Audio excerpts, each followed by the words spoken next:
So, welcome back to another episode of Wise Words Book Summaries. I know it's been a while, but today we are going to be summarizing How to Have Impossible Conversations by James Lindsay and Peter Boghossian. I hope that's how you say his last name. I don't know. Assume so. Otherwise. We actually did this book a while ago. I think it was one of our first, actually. Both of us absolutely love the book, and there's so much actionable advice in here, almost too much to summarize, but we'll give it a go. So let's introduce the authors. So James Lindsay and Peter Boghossian are prominent figures in the fields of philosophy, academia, and public discourse. They are known for their critical examination of contemporary social and political issues, particularly within the context of what they see as the undue influence of postmodernism, critical theory, and social justice movements in academia and society at large. So this is slightly anti-woke. James Lindsay holds a PhD in mathematics and has written extensively on topics ranging from philosophy to religion and social issues. I thought that was quite interesting that he has a PhD in mathematics. Just slightly. And he wants to talk to people. That's kind of weird. He gained significant attention for his role in the Grievance Studies affair, where he and his collaborators submitted hoax academic papers to various scholarly journals to expose what they perceived as ideological biases and lax standards within certain disciplines, which is so interesting. I'd actually love to read around that. I don't know whether there's an article on it, but be very interesting. And then next we have Peter Boghossian. So Peter Boghossian is an assistant professor of philosophy at Portland State University. He is best known for his involvement in the same Grievance Studies affairs alongside James Lindsay. Boghossian has been a vocal advocate for academic integrity and freedom of speech, often critiquing what he sees as the stifling of dissenting viewpoints within academia. So you can already start to get an understanding of why they kind of wrote this book. They talk a lot about how society is becoming more and more polarized, and obviously that's due to multiple reasons. A lot that can be, directed back to social media. But a lot of what they put in this book is just talking about how you can talk to people with different opinions. That's essentially it at the end of the day. A lot of the time, there are so many barriers to overcome, and this is trying to get over those barriers so that you can just have a conversation and express your views. Instead of a shouting match. Yeah, exactly. So the book's context. So the book, How to Have Impossible Conversations, was published in 2019. It offers a practical guidance for navigating difficult discussions in our polarized society. Contextually, it was amidst debates over immigration policies, the Trump administration's zero-tolerance policy, and the emergence of movements like Black Lives Matter. Additionally, events such as the Cambridge Analytica scandal, the rise of the far-right parties in Europe, and the US-China trade dispute highlighted the need for constructive dialogue. So without further ado, let's explore the very tools that James and Peter have to offer the reader in bridging divides through conversational expertise. So, Chapter 1, When Conversations Seem Impossible. So in the face of numerous divisions, people struggle to communicate. Lines are drawn, making dialogue difficult. Few possess the skills to engage with opposing views, while others see differing beliefs as existential threats to all.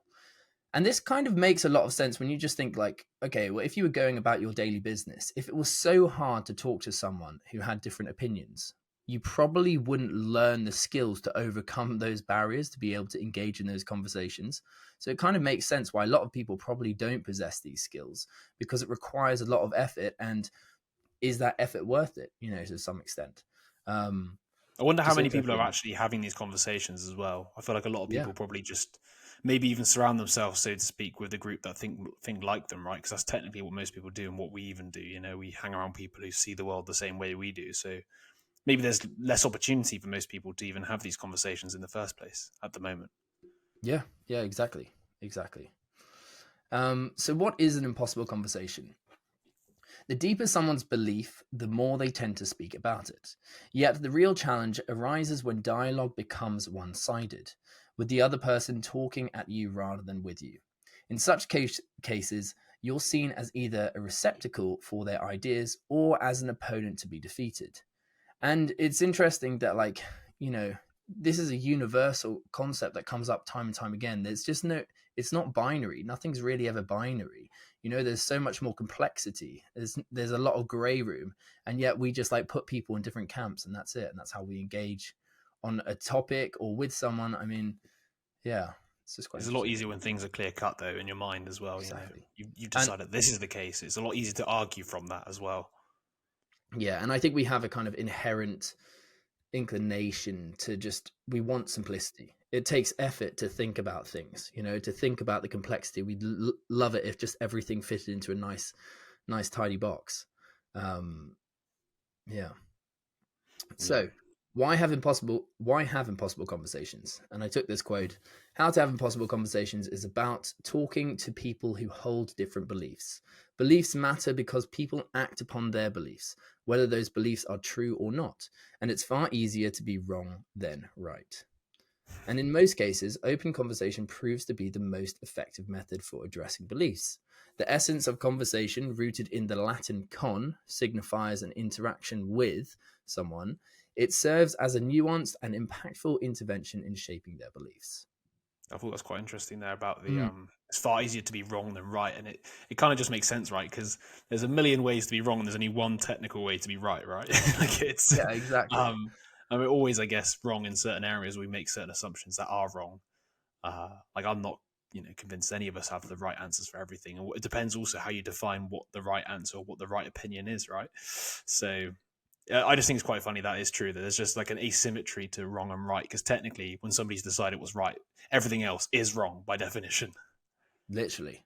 And when you think about just how complex life is, there are so many answers that we just don't know that are out there, and so there's obviously that kind of discrepancy in how much you could be wrong and how much you could be right. You can't know everything. We probably don't know much in grand scheme of things. I mean, Of course, we're what's always that like? refining, always Yeah, learning. what's that famous quote? The only thing that I know is that I know nothing.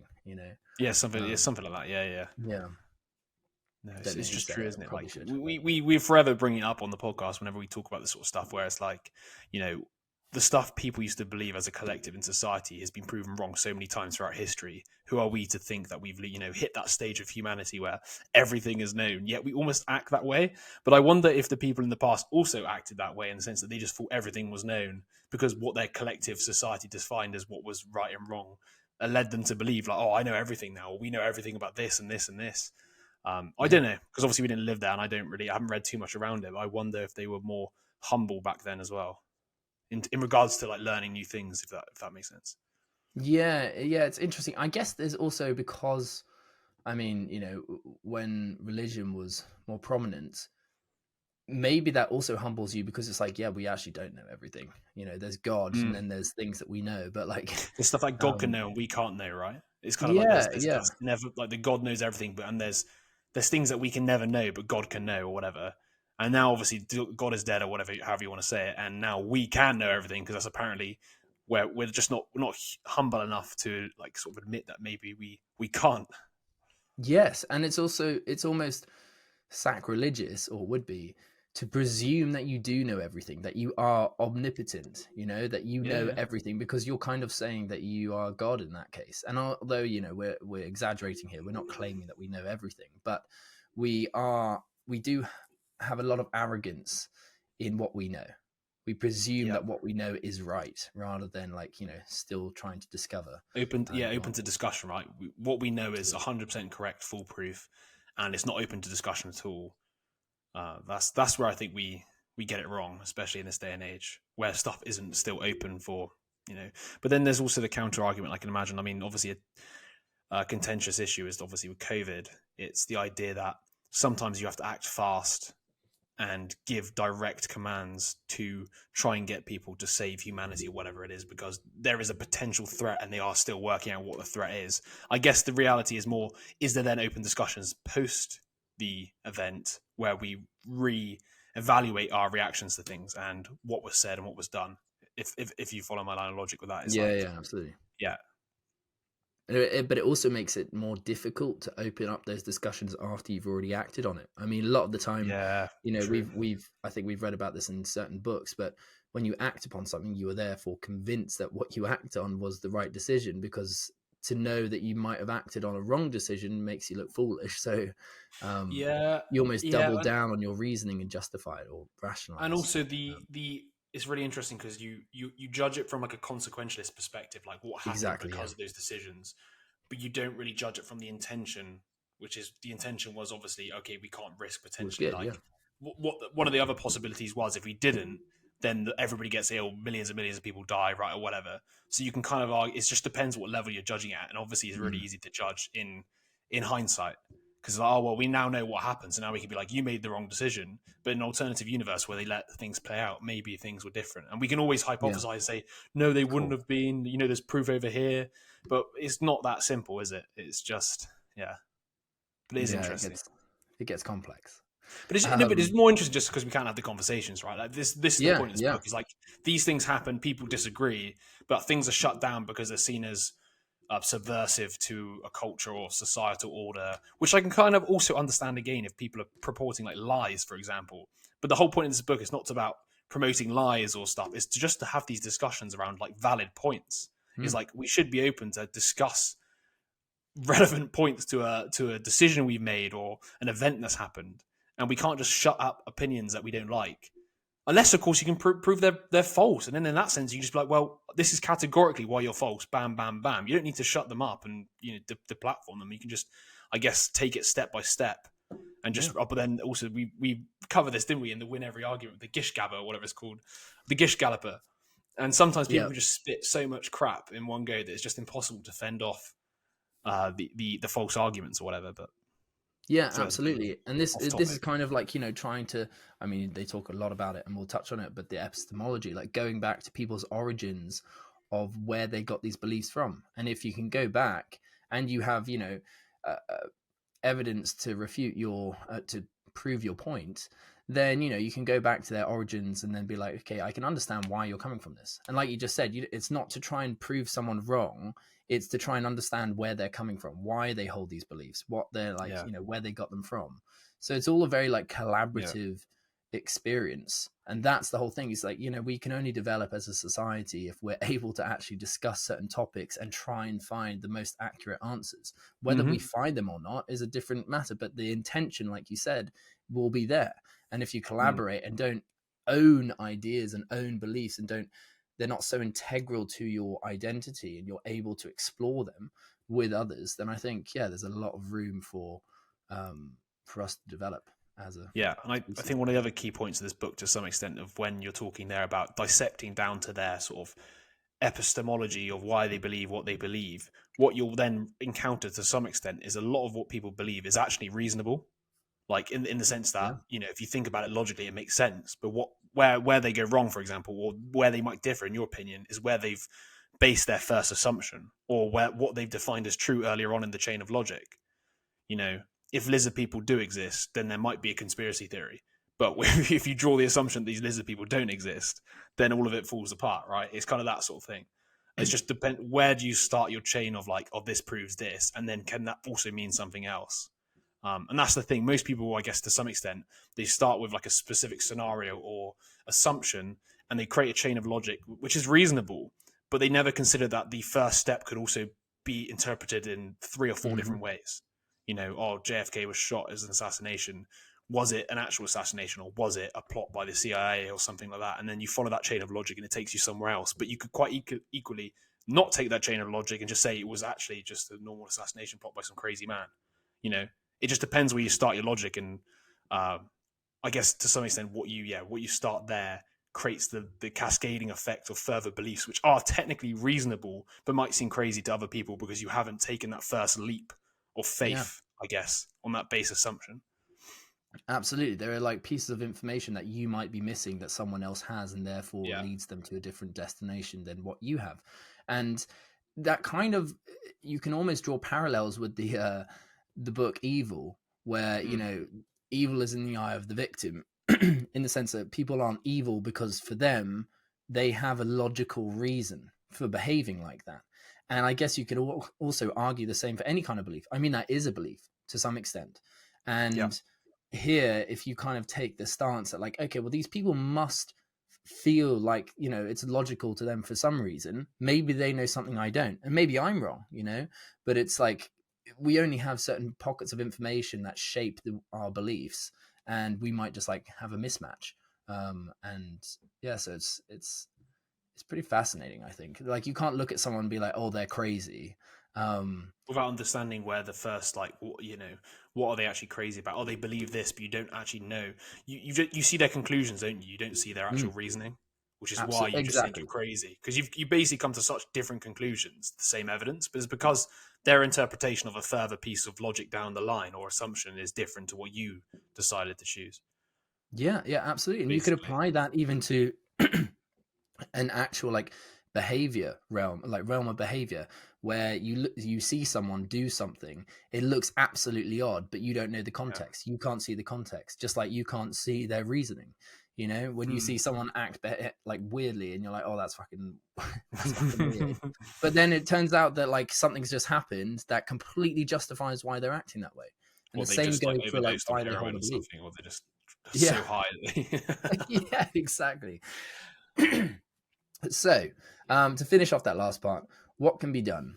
So, mastering the art of productive engagement involves approaches that minimize defensiveness and increase receptiveness, ultimately leading individuals to hold their beliefs with less rigidity. So, before jumping in the deep end, though, let's first cover what is required to have a good conversation in general. Cool. So, in chapter 2, which is titled The 7 Fundamentals of Good Conversation, central to civil discourse, especially amid disagreements, is the notion of viewing the other person as a partner and not an adversary. This involves clarifying objectives, assuming goodwill, active listening, promoting dialogue, and resisting the urge to dominate, as well as gracefully concluding conversations. So, number one thing you've got to think about is goals. What is your purpose? People engage in conversation for various reasons, from seeking connection to pursuing more practical objectives. These can include establishing mutual understanding without necessarily reaching agreement, learning from others to understand their perspectives, pursuing truth collaboratively or correcting misconceptions, attempting to influence or change someone's beliefs, seeking to impress or influence others observing their conversation, and yielding to coercion or external pressure. So, identify your specific conversational goal. This can significantly streamline your approach. Ask yourself, what am I aiming to achieve? What outcomes do I seek from this discussion? This clarity will guide your path forward. It kind of just makes sense, this whole, like, what is the purpose? It's a bit like before you take any action to some extent, you should be thinking, why am I doing this? From time to time, not every time, obviously, you'd be, analysis paralysis or whatever, but Yeah. especially when it comes to conversations, which are so-called impossible, whatever, you've got to be thinking, what is my goal here? Is my goal here really to shout at them and both walk away feeling bad about this? Or is my goal here to try and understand somebody? And I remember still from the first time we covered this book, one of the key points was this idea of like a mindset shift from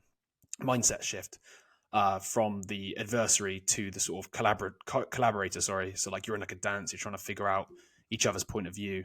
I think that's one of the biggest or most meta help, like immediate help, sorry, is when you go into these conversations, you're not there as, adversaries. You're just trying to figure out how each other come to these conclusions. Partners, I think you said it was, wasn't it? It was partners, yeah. Yeah, exactly. And I think, it ties into what you were saying before, like, what's your intention? Your goal is essentially the same thing. And here, I think by holding on to that piece of advice that, whoever you're talking to, it's not your adversary, it's your partner, that shapes what kind of intention you're going to have. Because now it opens the possibilities to like, okay, well, let me learn from this, or I want to get down on this issue or whatnot. But, at least shapes, a kind of good intention to have. So moving on to number 2 then, partnerships. Conversation partners. So we've got a quote here. The way to change minds, influence people, build relationships, and maintain friendships is through kindness, compassion, empathy, treating individuals with dignity and respect, and exercising these considerations in psychological safe environments. So we are inherently drawn to those who listen, show kindness, and treat us with respect, while we tend to distance ourselves from those who exhibit hostility. Fortunately, fostering trust and preventing conflict is feasible. Begin by viewing yourself as a conversational partner. So, from winning to understanding. The question is, how do you shift from viewing others as adversaries to valued collaborators? And the answer is swap the goal of winning for understanding. Prioritize comprehending your conversation partner's reasoning. Replace adversarial tactics with cooperative engagement. Treating them as a dialogue partner doesn't mean endorsing their views, but empathetically engaging with their reasoning to understand why they believe as they do. Remember, you can't control their behavior, only your own. So take the initiative to understand their perspective. And this makes a lot of sense. I mean, I think this is probably one of the most fundamental points in this, because as soon as you can shift that perspective, I mean, like, what would be the reasoning to try and win an argument? Do you know what I mean? As in, like, Yeah, yeah. it's everything is so short term. All the benefits are so short term. Okay, it's egotistical. Like, you might feel like proud or strong that you've been able to beat someone in a conversation, but it just has nothing but long-term consequences. Maybe that person will never want to speak to you again. Like, you didn't actually get anything from the conversation. You've wasted time. I I think mean, you're right to say it's egotistical. It's kind of like a defense mechanism you have. It's like when somebody says something so different to you and like makes you feel like you're wrong, you almost get defensive just because of that. You feel like you've been slighted, don't you, to some extent? Like, oh, you haven't listened to me. But yeah, you're right. absolutely. Like the aggressive response to this, what are you gaining? Like you said, you're just going to make almost an enemy out of somebody who could have been a partner here. Like as we're saying, or Absolutely. what, Yeah. like, And yeah. that I could, think you said it best. What do you win? What do you win? yeah, Nothing technically. You might win pride points, like you say, with yourself. But that's that person definitely didn't win pride points. They're not. no, Wow, I'm so proud of that person for, destroying my argument or whatever. literally. And I think you just said a really good point there. Like, if you engage properly and you see this person as a partner and you have like this collaborative experience, conversation, then it could lead to more conversations. It could lead to a better relationship with that person, whatever. So, there are so many pluses to engaging in a very like collaborative way. Yeah. So we've got an actionable point here. So forming partnerships. Here's how it works practically. Number one, clearly express your goals for collaboration and understanding. Two, respect your partner's autonomy to decline engagement, withhold answers, or conclude the conversation whenever they wish. Avoid pressuring them into dialogue if they're uncomfortable participating. And number three, instead of directing the question at your partner, introspectively ask yourself, how might someone arrive at that belief? This fosters constructive dialogue and avoids hostility. And they're really good points. I think there's something that we should probably touch on is throughout this book, a lot of the advice almost sounds quite like theoretical. You wouldn't really talk like that. Like, okay, so I want to get this from this conversation. It I think sometimes gets in the way of having that kind of seamlessness, that like fluidity in a relationship that like you bounce off the other person. If it's too theoretical and too regimented, even if you are following the rules, I think sometimes it can get in the way and make it sound quite stale, as if it's like quite agentic. The only reason someone's talking to you is because, oh, I want to learn this, but it's almost Yeah, I want to robotic. learn your crazy opinion.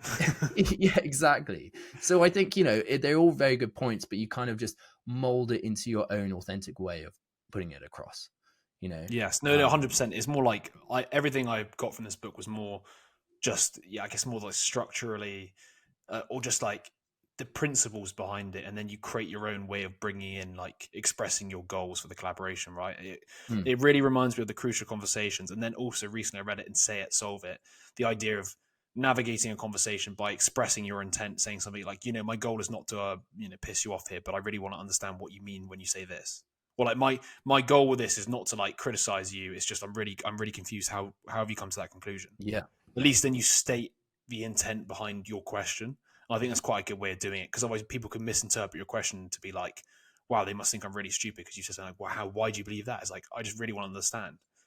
By using that intent based sort of guidepost at the beginning before you then ask your question, you allow them to then interpret it the way that you want them to interpret it, right? Rather than, what made you believe that? All of a sudden they're like, fucking hell, this person thinks I'm either crazy or they're not being nice about it. Whereas at least if you can up front say, well, my intention actually is just to understand where you're coming from, because like I personally don't see what you're seeing, so just please let me know. Yeah, it's a great point actually, because once again, people can't see your intentions, No, and and they will just you assume the worst almost to some extent they because they assume the project. worst, Yeah. and you shouldn't assume that they know your intention as well, Oh right? yeah, And of like course. just Yeah, yeah. being clear, having clarity, being like, look, this is kind of why I'm asking this question, Yeah, especially as well if the opinion's relatively like controversial, they might just think Absolutely. the in questions are there to sort of almost trick them into saying something. If that makes sense, like you're there to Yeah, catch them out, kind of thing. It's like, look, my intention is not to catch you out at all. I just want to really understand, how you come to that conclusion because I don't understand how you got there or whatever. I mean, even that's probably too forceful. But there's many ways you could word the same thing in a yeah, way that's even less direct. yeah, I think yeah, that's absolutely. the key part from this book is like you said, it's quite theoretical, but it's more just developing the ideas into a way that sounds conversational for you and makes sense. Um, Yeah, I've always thought this with all these like communication communication books. books, Yeah, even with crucial conversations, the intent, like the preempting the intent as well, also is person dependent because some people might feel more comfortable being really direct, and some people might feel less. You know, or like the intent can be something like, oh, I really just, some people aren't going to be like, I want to know what you think. They're going to say something like, oh, I was just yeah, wondering, would you like to think like this or whatever. But yeah, yeah, cool. So number 3 out of 7, we've got reports. So friendliness, comfort, and trust. Reports cultivates warmth and mutual understanding, fostering comfort, shared mutual understanding, and trust. The greater the divergence in viewpoints, the more crucial it becomes to establish and nurture rapport. As rapport deepens, defensiveness decreases and receptivity to suggestions increases. So to cultivate rapport, engage in genuine questioning rather than strategic interrogation. I guess this is once again another good point about like, just don't keep question after question after question. It's not yeah, like a yeah, job interview, right? And make sure to take your time in this stage before tackling contentious issues. I think that's a good point there about the whole, not asking question after question. It can turn into an interrogation.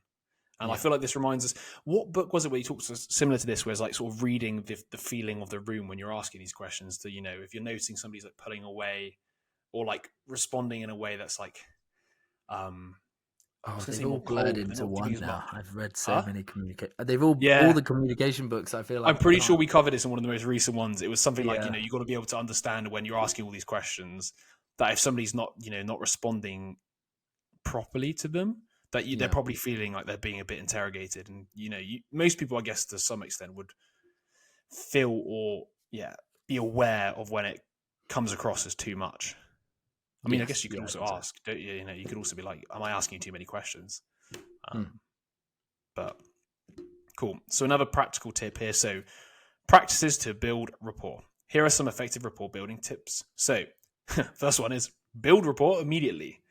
So start with do not start with controversial topics. That kind of does make sense. Like you don't want to jump straight into the issues, right? Then you've got here the use ice-breaking questions like introductions and shared experiences. You got seek common ground, so emphasizing shared desires for improved quality of life. Avoid parallel talking, redirecting the conversation to yourself. Invest in relationships regardless of political differences, demonstrating genuine care and interest in their concerns. Engage in substantive conversations only when you have ample time to dedicate, avoiding rushed interactions. Be prepared to shift topics if the conversation becomes challenging or uncomfortable, as well as using tactful approaches rather than call-outs. And lastly, maintain courtesy throughout the interaction. And once again, a lot of these kind of we've covered so many times before in all these other Hmm. communication books. Even use tactful approaches rather than call outs. I thought was quite interesting. The first thing that came to my mind was the how to have impossible conversations with like saving face. So rather than calling somebody out for their opinion and like giving them a sort of like branch to jump out of like the water that they're Yeah, stuck yeah, in or whatever. yeah. Oh, I would have believed the same thing if I was in your position or something. I thought maybe even that's too condescending, to be honest. Yeah, Do I'd you know what I mean? believe Like, it if I was a fucking idiot too. can you imagine? Yeah, you're not my partner Yeah. anymore. Oh, that rapport is gone. Yeah, no, I think this stage is kind of just talking about a bit of small talk. We talked on that in Better Small Talk by Patrick King, but all this is kind of like building a nice environment, a nice warm and like welcoming environment, so that then you can start to talk about these kind of more contentious issues, which I think is all very important if you want to be able to do that. Yeah. So, number 4, listen. So, attentive listening is deeply satisfying and essential for understanding. Without it, meaningful conversation is impossible. So, some actionable tips, best practices to improve your listening skills. Practice turn taking. So, saying go, no, you go. If you start to speak at the same time as someone else, don't continue speaking. And it's funny because I actually remember watching a video ages ago that was like, if you are in that situation, just continue talking. And You're in the I manosphere, actually did. weren't you? You Sorry. were in that alpha male boot camp Yeah, exact. Thing is, period, I've wasn't it? I've done it for ages, and now I kind of hate that it's like a habit of mine because What, to continue either you talking? like end up getting stuck, being like, no, you go, no, you go, and then like you kind of both apprehensive to like Sorry, starting. which one are you saying? You're the person who doesn't continue speaking, or you're the person who No, does? I'm the guy who does continue speaking. Okay, I've never noticed that, to be Yeah, honest. But yeah. So like, and I can see how sometimes it can come across as quite rude or brutish when you're in a conversation and you just continue. But like, my reasoning for it would be that you're going to spend a whole minute, like, talking about who's gonna speak, whereas like yeah, someone just continue with their point and then someone else can talk afterwards. But you can be like almost too polite sometimes. But I do think that I do actually wish that wasn't a habit of mine now, and I need to get out of it, because I can you see need to stop how. watching those Andrew Tate videos, mate. Oh, mate, yeah, exactly. It's just my points are always so much better. Yes, so practice turn taking. Number 2, maintain eye contact and face your body towards the speaker. Refrain from finishing sentences unless requested. Oh, I'm bad Embrace at that. pause. Yeah, mate, I'm I'm saying. really bad for that. I think it's my impatience and ADHD. It depends who I'm talking to, but sometimes if I know what they're going to say, I'll just like, and I'm so bad for it. Actually, the more I think about it, I'm criminally bad.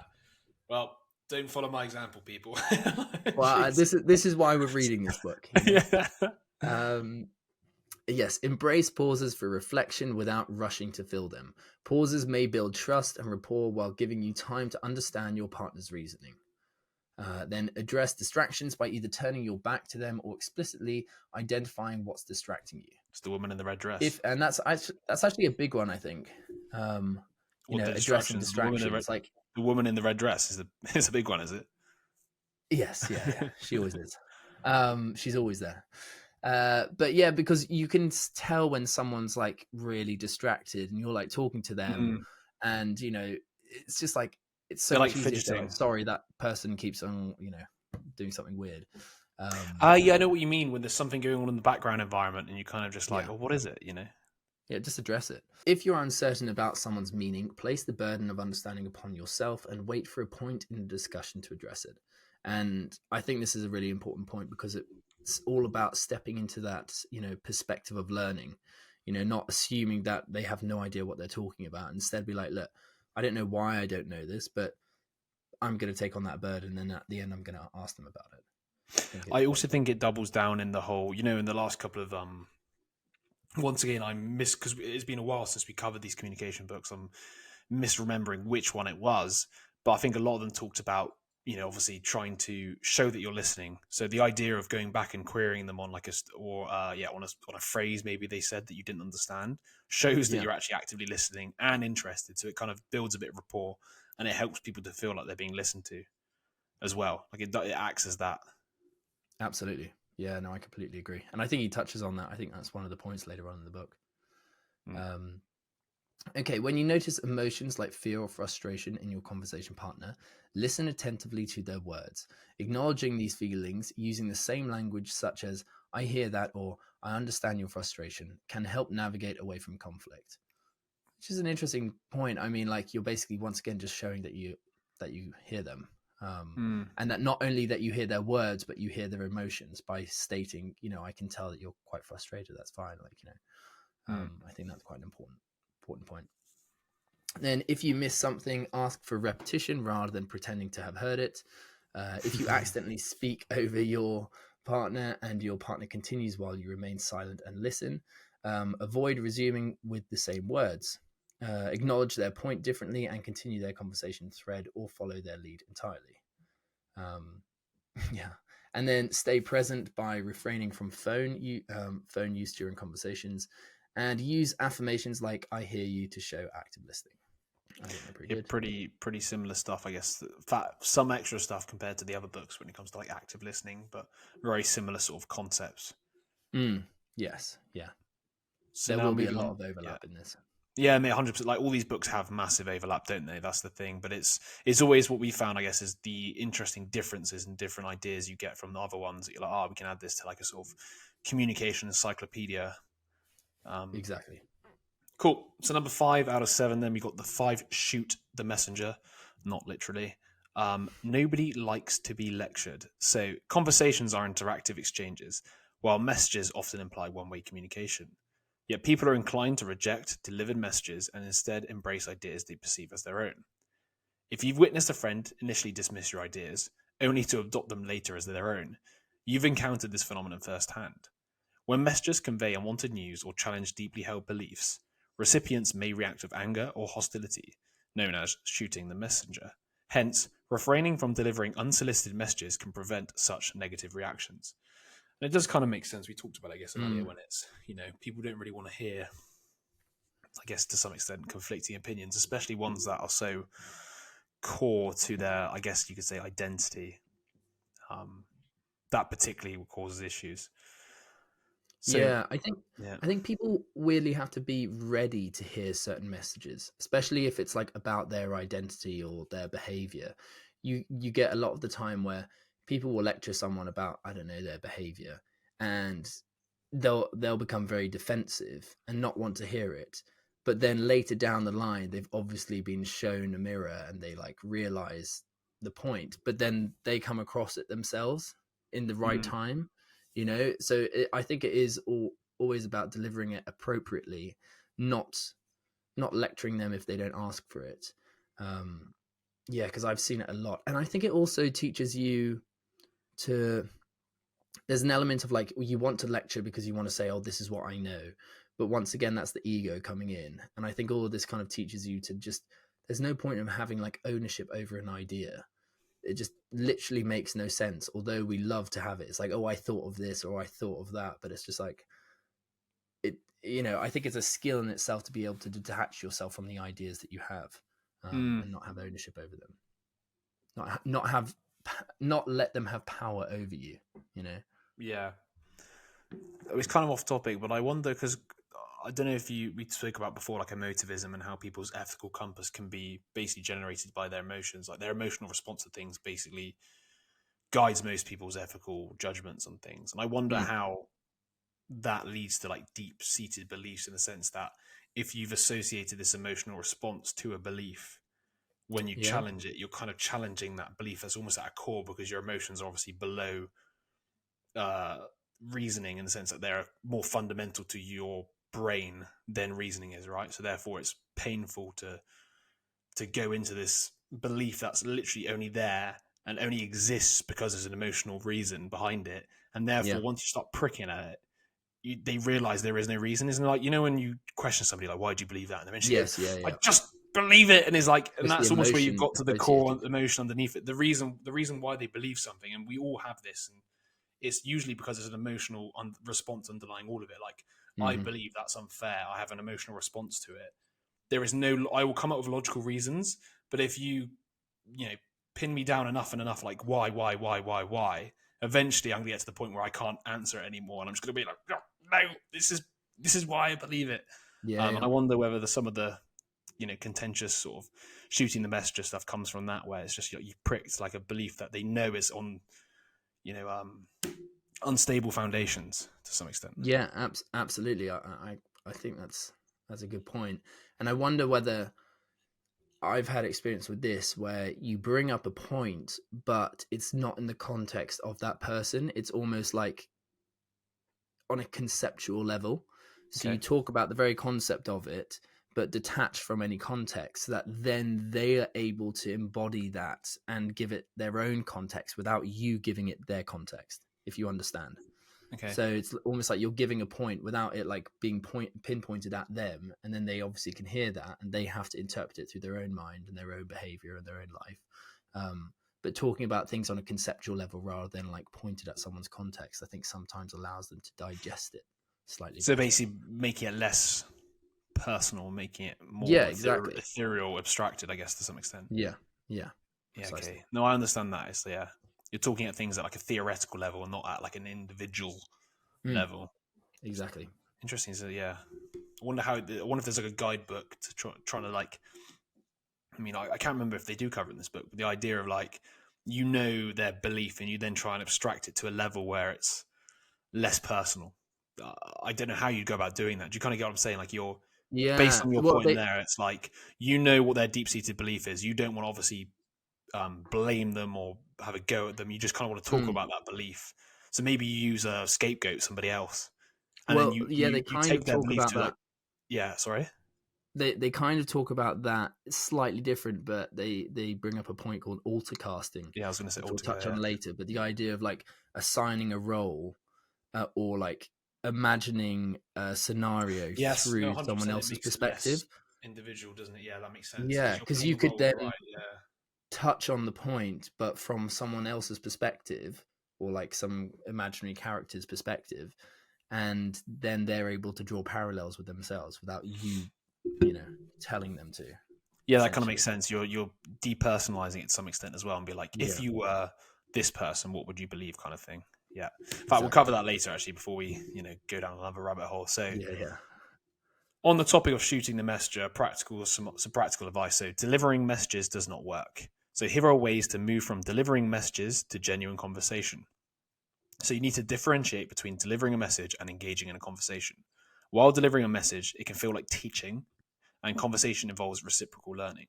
So you ask yourself, was I invited to share this, or am I just telling them? If it's the latter, you're probably coming across as a messenger. You need to approach each conversation with humility, acknowledging that your partner may understand and solve problems in a way you don't currently comprehend. Focus on understanding their perspective rather than imposing your own.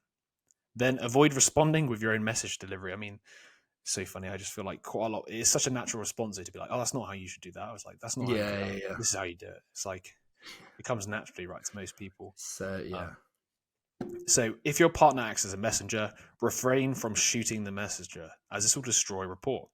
Instead, begin a listening and learning mode, focusing on asking questions, as this can redirect the conversation. And then, lastly, share your message only when explicitly asked and keep it brief. Then refocus on listening and learning together. I guess to some extent, messaging or sending a message is kind of like preachy, I guess, to some extent.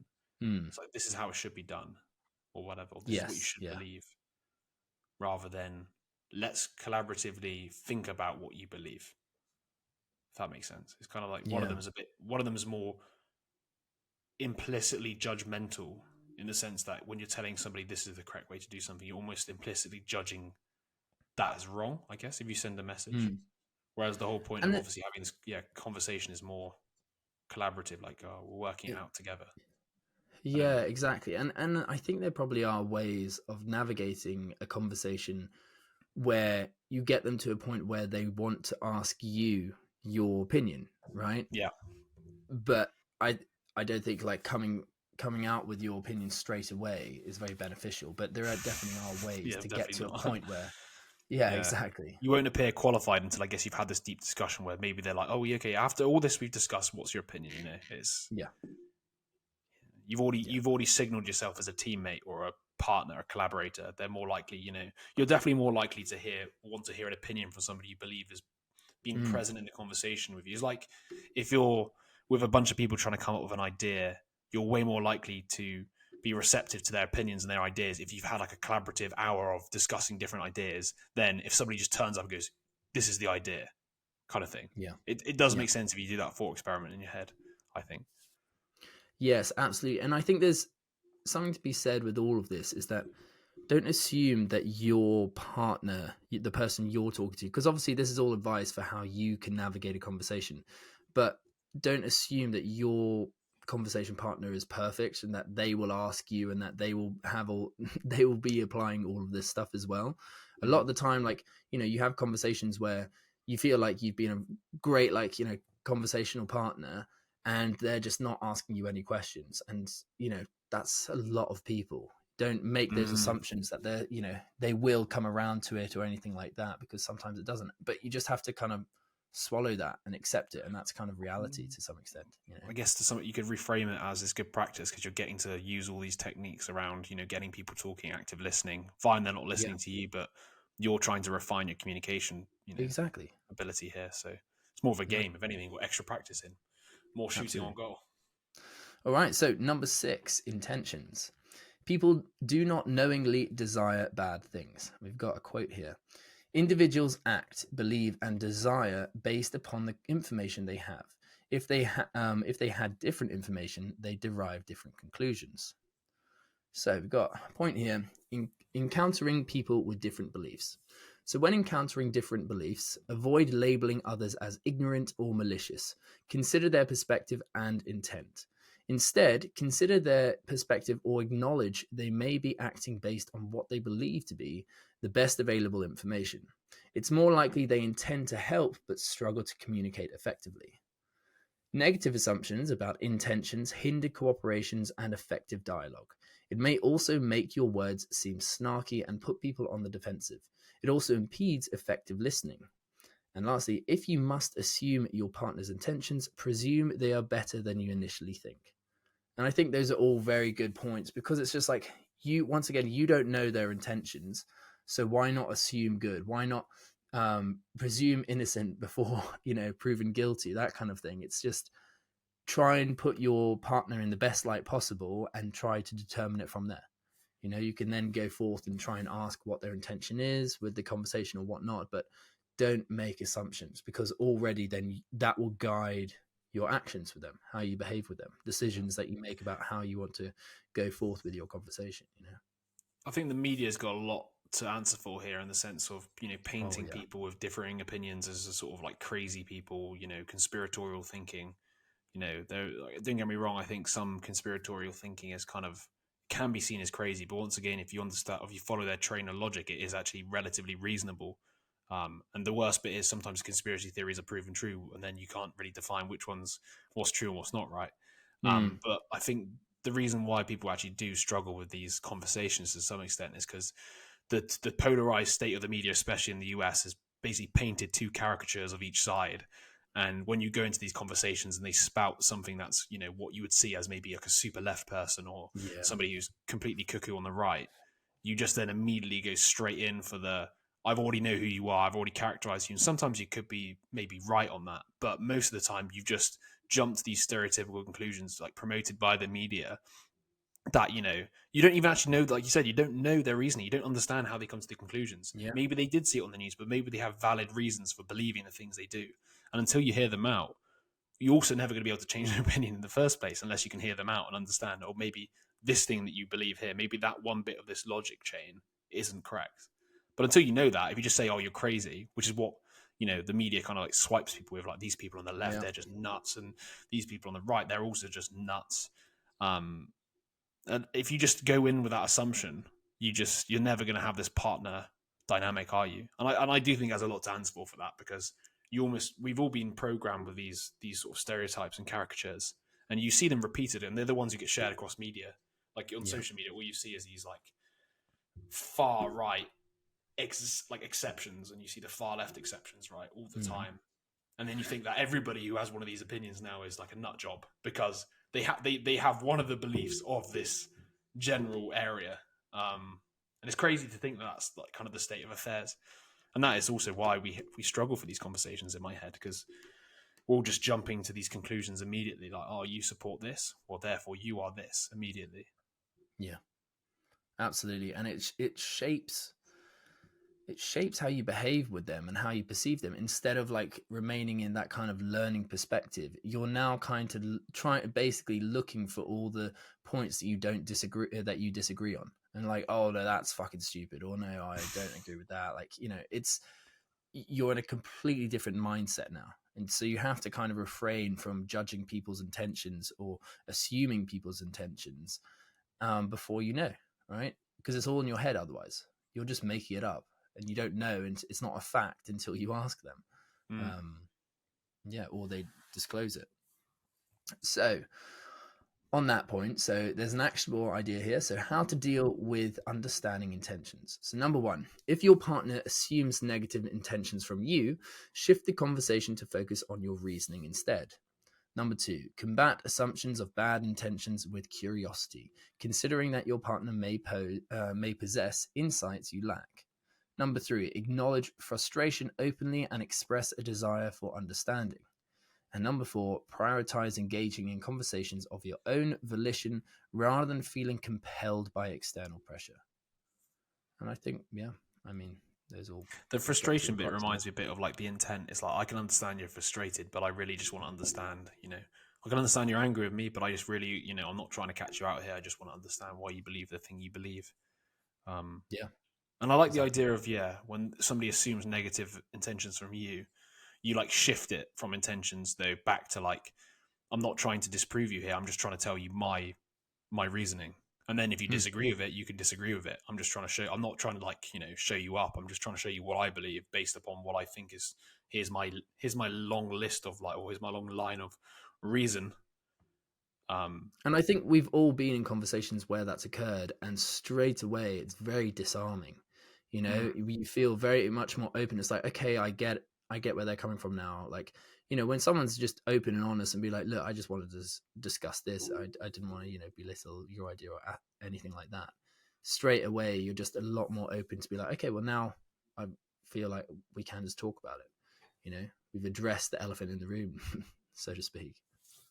yeah. Cool. So moving on to the last number 7 of the fundamentals of good conversationalism. Great one. It's just walk away. So, instilling doubt is far easier than nudging people toward a belief or altering their preferences. So, key idea: exit stage left. Know when to gracefully exit a conversation, even if it's going well. Pressuring your partner to continue beyond their comfort level hampers listening and breeds defensiveness, which would damage rapport. Ending on a positive note like, thanks for chatting, fosters goodwill and leaves room for future discussions. Allow yourself and others time to process doubt, absorb new information, and reflect on differing perspective. Here's a quote from the book. So, changing one's mind happens slowly, and in a way that suits one's individual psychology and habits. Over time, new beliefs and attitudes integrate with or entirely replace existing ones. I think this is quite a good point because it's like, when we change our mind, although it can feel instantaneous, it usually takes a while to like percolate in your brain. Mhm. And I mean, to be fair, one of the main takeaways I had from the first time we read this book was this idea of the aim isn't to convince and change somebody's mind; it's just to instill doubt. And I Yeah. like that as a reframe. If the intention of changing somebody's mind is to completely shift their mind immediately, that's just not going to happen because, as he's saying there, psychology and habits, they're going to have a defensive response. What you really need to do is leave them questioning what their belief is after the conversation, so then they can reflect on the conversation and be thinking about, was the person I just chatted to, aka you, were they potentially right with what they were saying, and then allow them the time to consider the new perspective. And I just like that as a reframe. It's so much easier to also, the one thing about this, like, when I say it out loud, I feel like I'm just encouraging gaslighting. Like, it's like, how do you just instill doubt in people's beliefs? Yeah. But it is the premise of, you don't have to change somebody's mind. You just have to allow them to see their own reasoning. Because a lot of the time, and I think I include myself, and in fact, everybody should include themselves in it, in the sense that we often don't know the reasonings for why we believe what we believe. Heck, half the thing when we're on this podcast, we're finding out what we believe when we say it, aren't we, really, to some extent? And it's only when you actually properly get that belief sort of chain out can you start actually thinking, oh, wow, maybe maybe my chain isn't 100% correct. And until you do that, you can't even consider new opinions, right? Oh, at least that's what I think. You can't have Yeah, no, doubt until you absolutely. just analyze your own, whatever exists, like your own belief system. Yeah, yeah, exactly. I mean, like, they would have built this up over time, this kind of belief system. There is chains, and there may be like, because this point was something that I took away from the first time that we read this. One of the main points, actually, because the idea that you're just providing them essentially a hook that they can then go out into, their life and apply it to and see whether it makes sense or not. They now It's a have new this way of other seeing things, floating right? like question. Lens, maybe. Yeah, A new exactly, lens, yeah. exactly. And they have to be able to apply it to their life. Otherwise it's just some abstract point that's just floating, they'll like forget about. But if they realize, okay, well, that person gave me a piece of advice, I can actually keep seeing it because it's, you know, at the forefront of my mind, and I keep seeing it prop up in real life, well, then that's going to slowly change their mind. But they wouldn't be able to do that if they weren't able to apply that to real life. I feel like that's why you need to give them time to be able to stew on it and, you know, mull it over, even if it's at, you know, subconsciously. And that's how they kind of change their mind. There's no way that you can, like, you know, maybe when you're having a conversation now and then and you give them a piece of advice or whatnot, they can integrate it straight away. Maybe they have enough experience for them to be like, oh, okay, actually, yeah, that does make sense. My last previous, you know, point doesn't. But then there are other times where, like, you know, you're getting to a point where it's like, all I need to do is just give you this. You're the one who has to go out and see whether it makes sense to you or not. Yeah. It reminds me a lot of the Made to Stick. One of the main points, I can't remember which chapter it was in, but it was the idea of allowing people to test the idea. So like the idea of, you know, when you let people try a test of your product, it's like, just go take out my idea for a test drive. It's like, fine, you believe all this, great. I think that this is true. Here's my proof for it. Just go out and just look for, you know, confirming evidence, or just, you know, take it out for a spin. Just see what happens if you try it for a week. You know, you don't have to believe it. If you come back to me in a week's time and say, oh, that's just stupid, I never saw anything like what you said, then fair enough. But if you actually do have like something based upon, like, I guess, fact and reason to some extent, maybe they will come back and be like, yeah, do you know what? I tried out what you were saying and started looking for these clues or signals, and I started seeing them. You know, I mean, heck, isn't like, even with this book in general, it's like when we were reading it, and what we're even doing now is taking this information and going back through our past experiences and be like, okay, when did this happen in my, like, you know, past experiences? Oh shit, that's happened multiple times. And that's almost how we verify, to some extent, all the stuff we read at the moment, especially in these communication books, what we believe is true, and why we get excited when sometimes we speak about it. Because, like, oh wow, this makes sense because I've witnessed these things he's talking about, and now I'm looking for these events or signals in my own life based upon, obviously, what I've read here. Exactly. Because that's what we all do almost all the time to some extent. Is like, we hear new things, or we see new things on social media. We then go, to some extent, go take it for a test drive. We then look for it other places. It's a bit like, especially with books in particular, I feel like this is all we really do to some extent, is we see the idea from the book. We then go and evaluate our past experiences, or maybe even past reading. Like, we've been referencing a lot of books, obviously, we read around communication, to like almost like verify if it's true or not to some extent, or like, oh, there's another evidence that this is true. And like we both believe to some extent, and like this might even be completely wrong, that if the same topic comes up again and again in a communication book, it's probably more likely to be correct. But we've made that assumption. But you would like to think that would be a good reason, right? Absolutely. And right there, you're basically just explaining how someone kind of develops a belief, right? You know, they might have this idea or a thought, they take it out, they see how it applies to real life. That then gives them some kind of emotional association to that thought or idea. And if they keep using it over and over again, before you know it, and they act on it, then, you know, it kind of becomes a belief. And that's literally how like you said, we deal with any kind of information. Here, you're just doing the same exact thing. It's just you're the one providing information in a conversation.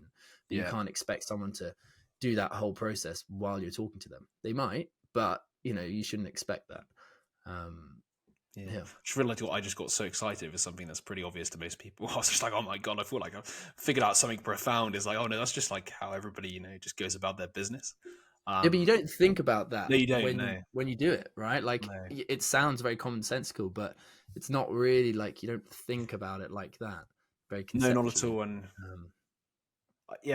I still quite like the idea of, because especially with a lot of our beliefs to some extent are based off, you know, things we've just never even gone back to check if that was true or not, like, or verified or whatnot. You know, I still find it funny when I was reading like some advertising books ages ago, when they were talking about how, like, the general what's the word, perception of milk was obviously just sort of generated by the advertising industry, that it's good for your bones and stuff like this. Like, I still believe milk's good for your bones because it's got calcium in it, but this is like advertising, not necessarily truth. It probably is true to some extent, but it's like these beliefs are generated from commercial interests rather than actual truth. And it's like, how much of our beliefs to some extent are based upon things we've seen on the media, and we just don't care enough to verify because it's not life or death to verify. I'd rather believe that milk's got full of protein and it's going to be good for me than not, because it doesn't impact my life that much. But I'm sure somebody who's really shit hot on the science of this would be like, no way, milk is crap for you. You're drinking cow tit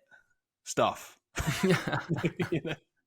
Like, that's not normal. Why are you doing that? Like, it's when you start thinking like that, it's just there's so many things that we come to believe that if you really start going into it, you're just like, wow, like where the hell have I come from that? And the thing is, we defend it as well. We'd be like, no. Somebody came to me like, why aren't you drinking milk, or why aren't you having it? It's got calcium in it. It's good for you. And this is all stuff that's been regurgitated, passed down, that we haven't even checked. Well, it's once again, these become integrated into our identity. We're someone who drinks milk, right? Like, and then we have this ownership over these beliefs because we conflate it with our identity. And so whenever someone challenges it, we suddenly feel an attack on ourselves. But it's crazy how many beliefs, like you said, are constructed. We don't know why they were constructed, or they were applicable at the time, but they're not anymore. And I think that's kind of, this is a bit of a tangent, but I think that's why like mindfulness is so important, because it allows you to reflect upon beliefs that you have and why you have them in the first place. Yeah. And whether there's something that is like holding you back and there are hurdles in your life, or whether you should, try to overcome them, and change them. Look for more accurate or more relatable or beneficial applicable, to yourself or something. Beneficial, or beliefs that potentially are more in line with your goal. Maybe. Absolutely. Yeah. Or the identity you want to be, maybe. It's interesting, really interesting. It is. We kind of keep going off on tangents on this one, but it's really, for me at least, one of the most interesting things about this book is because it focuses so much on the epistemology. Like, because you can go on forever, like delving deep into why people believe what they believe, because it is essentially a book on communication, but it's essentially all about delving into other people's beliefs. So yeah, sorry, we'll get back to it. So how to end a conversation, apart from walking away. So 1, end the conversation if frustration prevails. Number 2, if you feel yourself becoming frustrated, back off, slow down, and take a breath. Resist the pressure to fill pauses. 3, respect others' cues to end the conversation. Thank them politely instead of engaging with them past their comfort threshold. Number 4 is, if doubt arises in your partner's beliefs, consider ending or changing the topic. And 5, express gratitude when closing the conversation. Reluctance to thank suggests emotional attachment or personal issues that may have affected the discussion. I guess it's just a case of, ending it if stuff's getting a bit leery. At the same time, also thanking the person for the conversation, saying you enjoyed it, etc. Even if you maybe didn't, but I don't know what line of manipulation you draw the threshold, because that sounds respecting others. Yeah, I mean, it's pretty self-explanatory, right? Yeah. So now we know how to have a good conversation by implementing the 7 fundamentals of good conversation. These were goals, so why you engage in the conversation. Then partnerships, so be partners, not adversaries. 3 was rapport, develop and maintain a good connection. 4 was listen more, talk less. 5 was shooting the messenger, so don't deliver your truth. 6 was intentions, people with better intentions than you think. And then 7 is walk away, don't push your conversation partner beyond their comfort zone. So now it's time to consider strategies for influencing perspectives, whether it's persuading others or refining our own viewpoints. Yeah, so chapter 3, beginner level, 9 ways to start changing minds. So how to intervene in someone's cognitions. Interventions serve to intercede in how individuals shape their beliefs. The aim is to instill doubt, initiating the process of changing someone's mindset. Always remember, to foster doubt in others, you must first harbor it within yourself. I like that point. So, number 1, modeling. Lead by example in your conversations. If you desire direct answers, provide them. If you seek patience and attentiveness, embody those qualities yourself. If you wish for your partner to consider new perspectives, remain open to changing your mind. Foster civility by demonstrating it. Be willing to compromise and yield ground. Remember, if you want to be heard, listen first. And there was a point here called the Unread Library Effect. So, someone knows it, so I know it. So consider this analogy: borrowing books from a vast library but never reading them. We may believe we possess the information merely because it's accessible, yet without delving into the content, true knowledge remains elusive. This phenomenon, dubbed the Unread Library Effect, illustrates this fallacy. And I guess, like, it's when you hear something on a YouTube video and you haven't critically thought about it whatsoever, and then suddenly you're kind of, basically lecturing someone on it, and pretending like you know all about it, but actually you've never actually delved into it yet. You don't actually know anything about it. It's the whole Dunning-Kruger effect. Yeah, One I was thing. about to say that. Yeah, it is. Yeah. Yeah, so helping individuals realize their reliance on borrowed knowledge fosters self-doubt, thus tempering their beliefs. Leveraging this understanding offers two notable benefits in interventions. It allows your conversational partner to express themselves freely, enabling attentive listening without the perception of persuasion. Additionally, they naturally question their beliefs, alleviating the pressure of external influence. Your goal is to make them aware of their knowledge limits. And this just makes sense, right? You're basically diving under the surface level. And I reckon a lot of our knowledge is very surface level. How much do we really know and understand why something works or why something is what it is? Yeah, no, 100%. I feel like it's so funny because it reminds me of when people ask you sort of stuff and you then just like make up a makeshift opinion based upon stuff you've seen in the news. And we forget to realize that the surface level, what we then do is we obviously see what's gone on and then we project onto it some level of Absolutely. our assumptions because we haven't obviously delved into it. So we just assume certain things. I find it quite interesting because I catch myself doing it all the time with stuff that doesn't really matter. But somebody will ask me something, and I'll just reply with something that I've just made up on the spot. And I always feel like, and it almost makes you feel like, and this is the Dunning-Kruger effect. It almost makes you feel like you know more than you do because you're like, oh wow, I've just Yeah. like come up with something off the cuff and it sounds pretty good, and it sounds reasonable. Like you review it and you think, okay, that actually sounds and that is reasonable to believe what I've just said. But not there's plenty of information that could prove me wrong, and there will be people out there who know a lot more and will be able to. But it's just realizing that a lot of the time we do just come up with absolute whiff based upon very surface level understandings of things because we can't know everything about everything. So it's better to just delve into some stuff, and then the rest of it, fine, you can just talk with. But just as long as you realize you're talking with, that's what matters. Yeah, exactly. We almost mold it to like reflect who we are, Yeah, and I think like politics is a prime example where like you hear one thing about politics every now and then, but you don't really know much about it, and then you link it with the previous thing that you heard about politics 3, 4, 5 months ago, and for some reason you're using that to back up what you've just heard, even though like there was so much that occurred in between and it's so much more complex.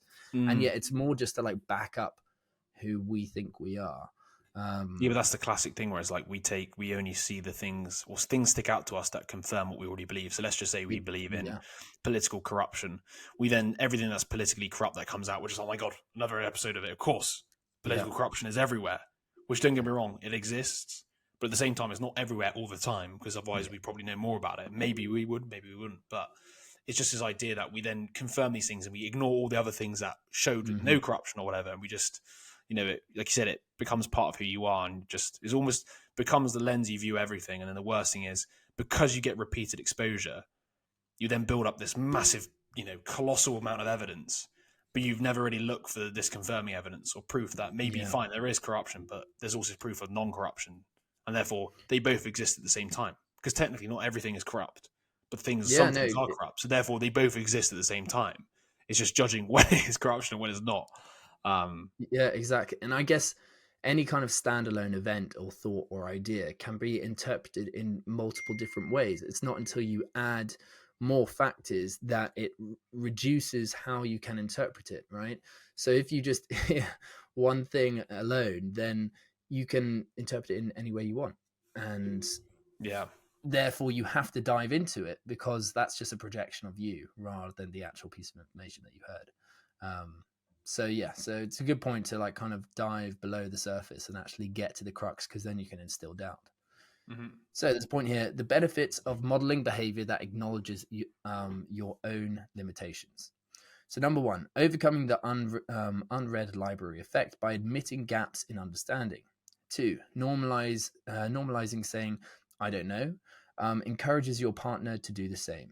And 3, subtly revealing the gap between perceived and actual knowledge.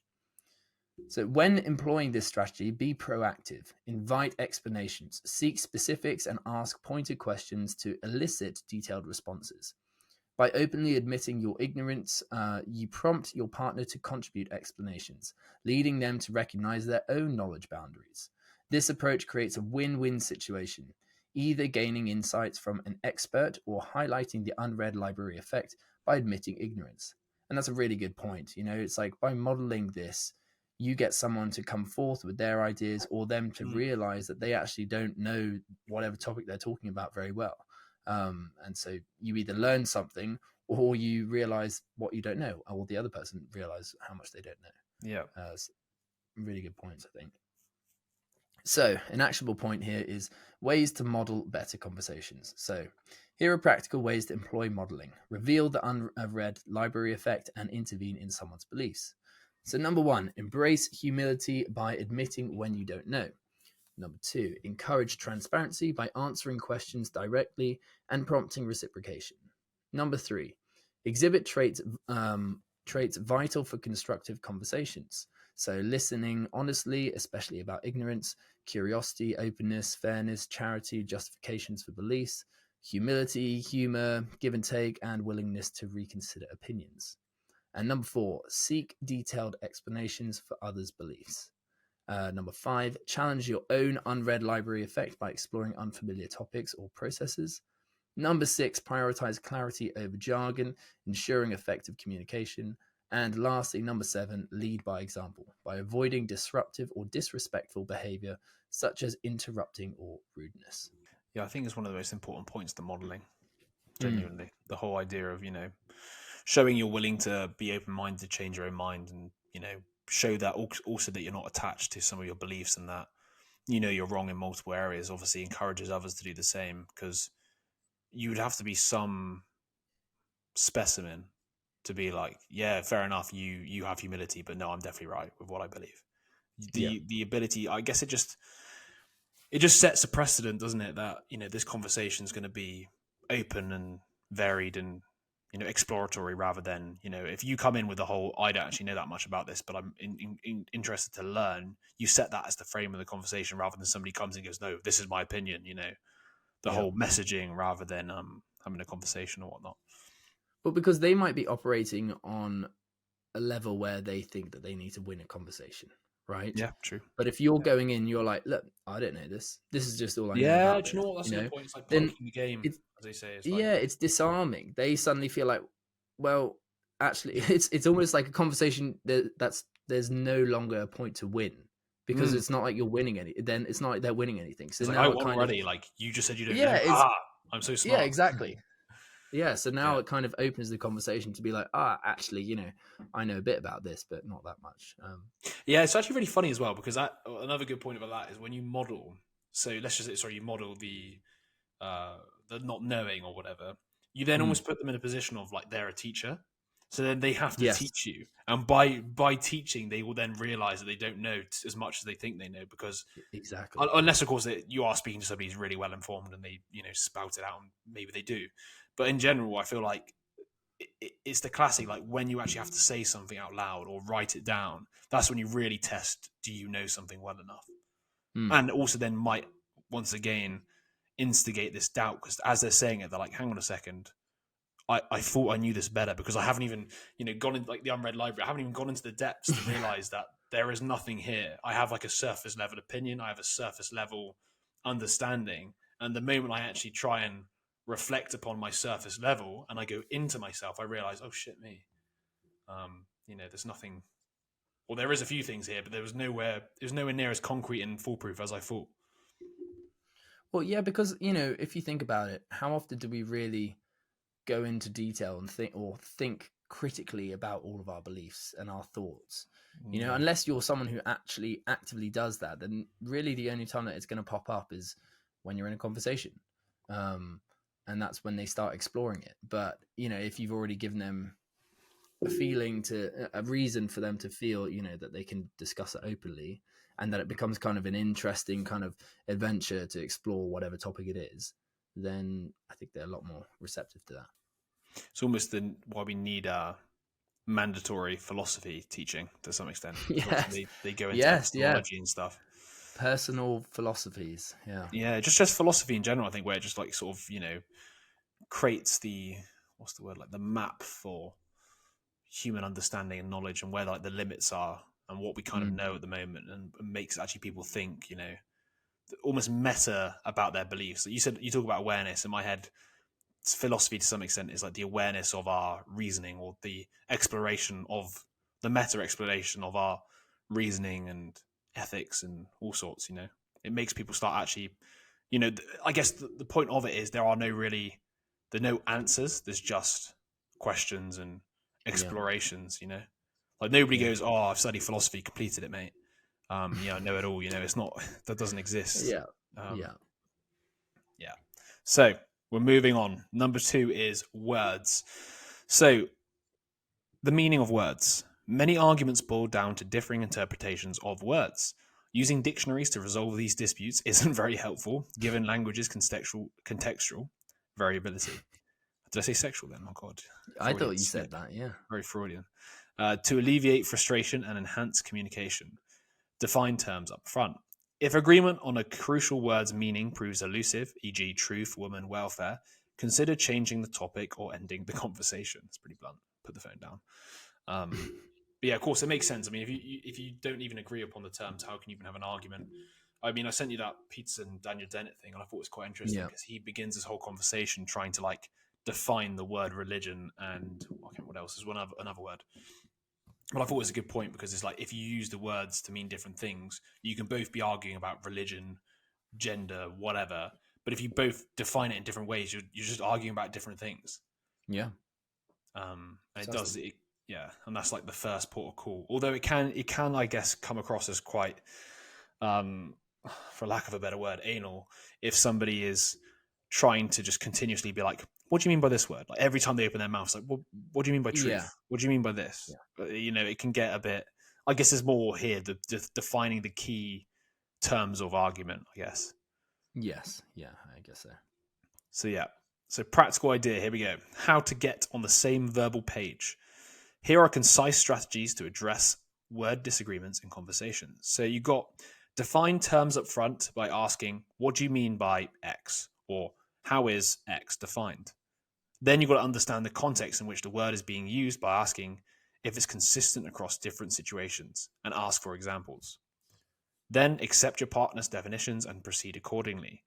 If disagreement persists on a crucial term, consider shifting topics or ending the conversation. You need to be mindful of words carrying moral weight. Your partner may justify beliefs through moral lenses, leading to biased reasoning. They often start by believing a certain idea makes them better morally, then seek evidence to reinforce that belief.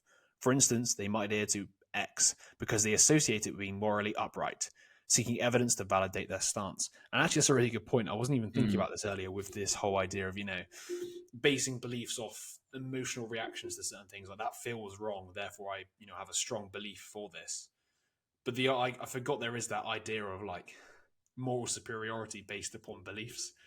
That oh my god, what is it? Like luxury beliefs, isn't it? It's the idea that, because I believe this, even if I don't act like I believe this, I'm superior because I care for everybody. I'm just so what's the word? What is the word? So what? Righteous or righteous is a good word. Yeah, I'm so righteous. Righteous. Yeah, no, it's a very good point, and I think a lot of the time people, they choose certain things that it's almost like it's understood to be moral, and therefore that's what they're using to back up their reasoning. Once again, good point though. I think we've talked about this before, like framing conversations, whether it's to do with like rhetoric or whatnot. But once you define the terms, you define the realm in which you're operating in. The direction in which the conversations can go. And obviously there can be multiple different interpretations of the word, and you might want to explore those. But as long as your conversation partner and you understand the definition, then you're both on the same page.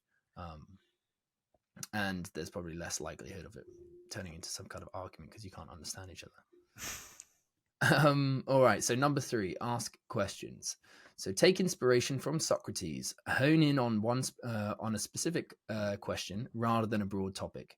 If the conversation veers off track or becomes muddled, return to the initial question. So, calibrated questions.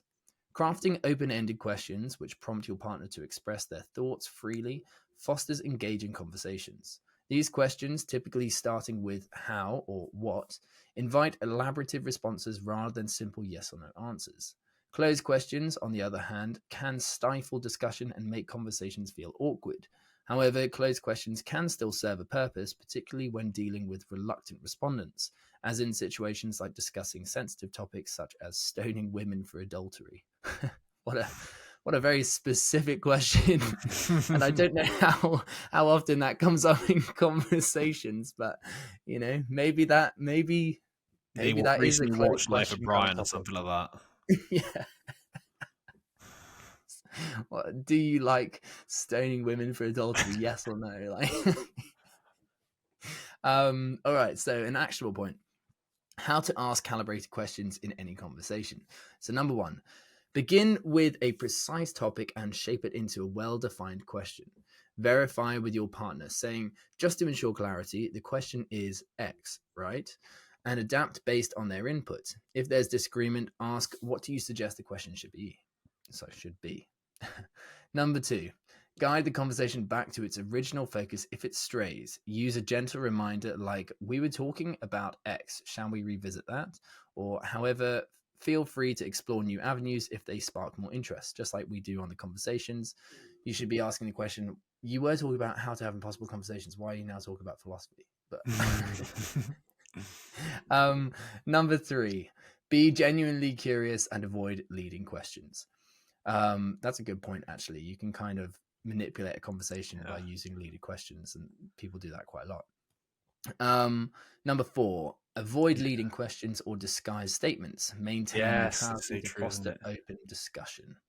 It's like when they try and trap you in the media, isn't it? They ask stuff so like, Yeah. why do you dislike homosexuals or something like that? And it's just like, Yeah. what sort of question is that?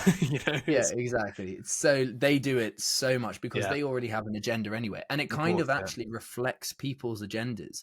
Oh, I wonder 100%. In whether fact, you're right. Yeah. Yeah. But that's why they're so combative. But that's also why people react yeah, so badly to these questions. Like, you haven't even tried to give it. It's almost like this adversary thing. That is the most adversarial thing you can do. It's like yeah, ask a question in a way that's already presumed the response or presumed yeah. something about the person. Exactly. I wonder, it's probably a good point to actually challenge them on that question and be Yeah. like, oh, well, why are you asking that question? Or like, do you think that this is the reason why, I do think you're the asking that best question? rhetorical speakers and the best responses or responders usually do like they try and obviously get Yeah. themselves out of it, but like just I, what a stupid I tell question. you who's really good at this actually is Russell Brand. I Yes. feel like, one, because he's probably been in that situation multiple times, being a kind of big time celebrity when he was like a drug addict and whatnot. Mm. But they would have cast their opinions upon him in questions, and there's numerous like interviews where they just they try and lead him so much, and he's like, look, I know what you're trying to do. You're trying to do this right now, but like, what's the Yeah, point? yeah. Like, why are you doing that? Yeah, really good example on YouTube. Bloody hell. Number 5, use calibrated how and what questions for deeper insights, avoiding closed questions unless clarity or confirmation is needed. Yeah. I mean, once again, rediscovering questions as a sort of super skill within communication and conversations in general. I do like the point of leading conversations, though, because we haven't really touched on that before in No, the other yeah, communication books, and the idea of just avoiding them to some extent, because it does make sense. They are literally statements in disguise.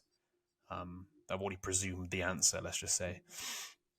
Cool. So now moving on to number 4, we've got acknowledge extremists. So in sales, the adage, nobody cares how much you know until they know how much you care, suggests that a passion or compassion alone isn't persuasive. It highlights the significance of empathizing with your partner's viewpoint and shared values, especially amidst ideological differences. It underscores the importance of empathizing with their viewpoint and demonstrating genuine concern for their principles to build trust. So here we go. This is a good thing to talk about, which is extremists go too far. It's often beneficial in political and moral discussions to identify areas of moral consensus. A similar way to do this is by acknowledging the extremism within your own camp. which your conversation partner across the divide likely distrusts. By explicitly disavowing extremists on your side, you establish common ground and distance yourself from the more radical elements, thereby fostering trust and reducing moral polarization. And we were kind of talking about that earlier with the idea of like, how everybody's got these caricatures of each side of the argument based upon the most extreme examples. It's kind of, I do like this idea. It's almost like, God, there's that bloody saying like handing a leaf over or something. Anyway, the point being, you're basically saying, although we're on a different side, I also find the people who are extreme on my side to be, I was going to say, for lack of a better word, repugnant or whatever, but like, just I disagree with the way they handle things. You're likely to find a point of agreement, which is obviously super important in a in a sort of a political difference standoff. Because at least then you'd be like, oh, well, I agree with you on that. Because it's highly likely that people on the other side probably massively disapprove of the extremes on the other side, right?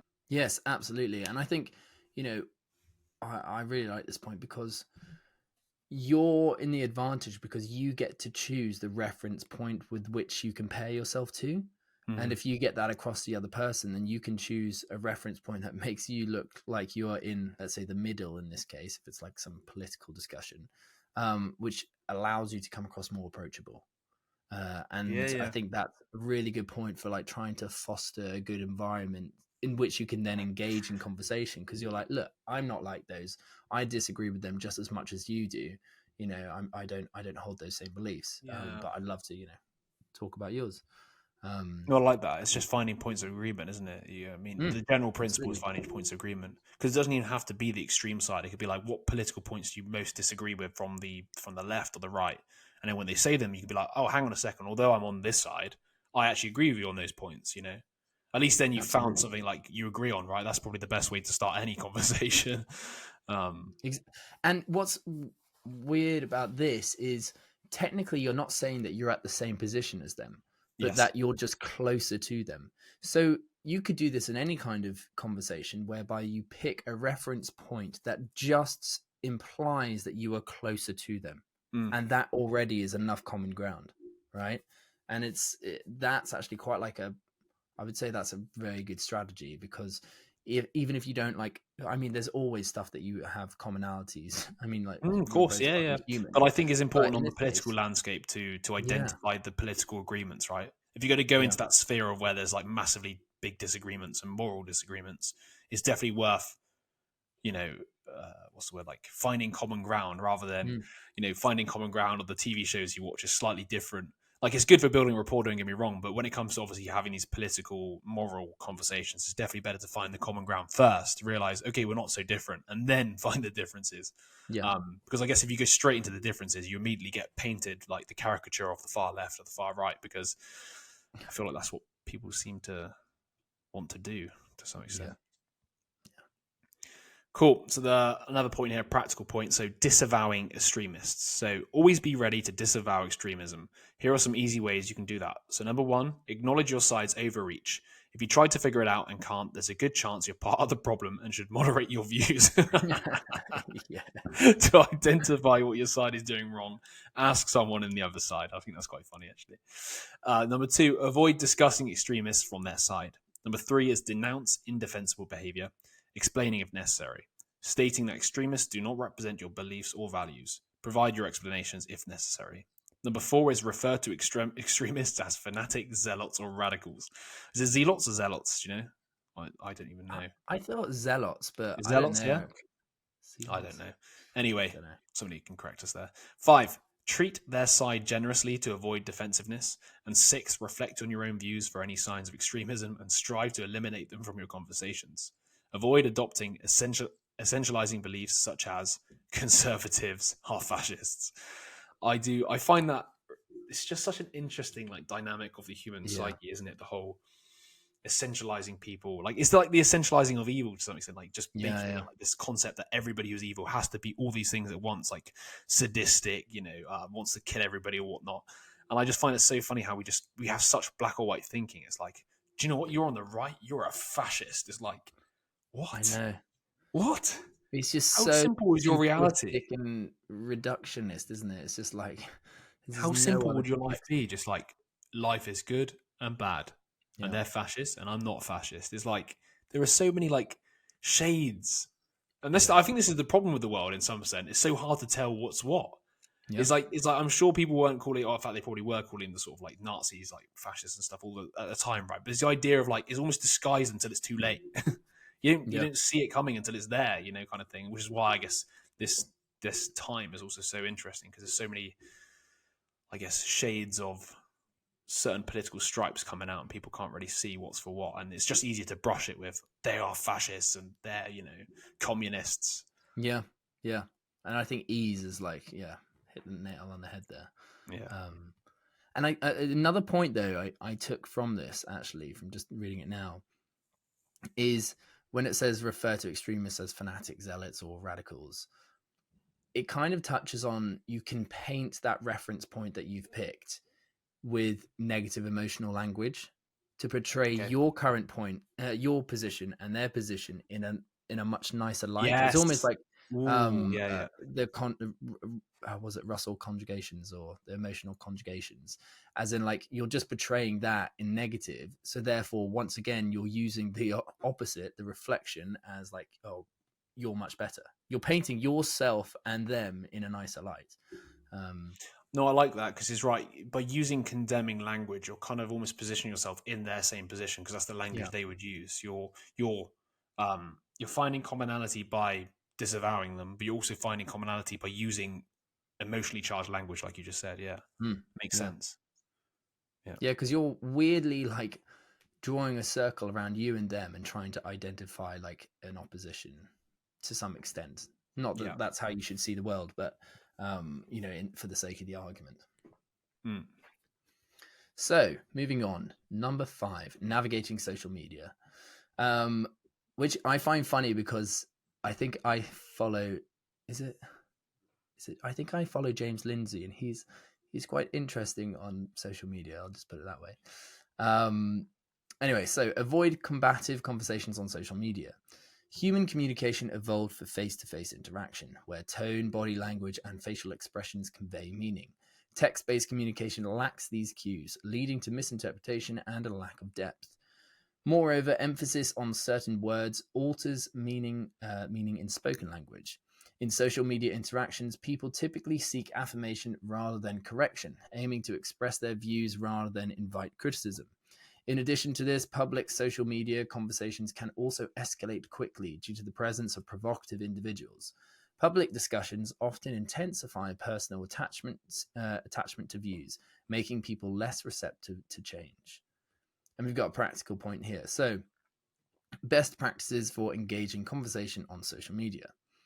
When engaging on social media, keep these tips in mind. Be aware that deleted posts may still exist on servers. Avoid posting or responding when angry. That's a very good one to keep in mind.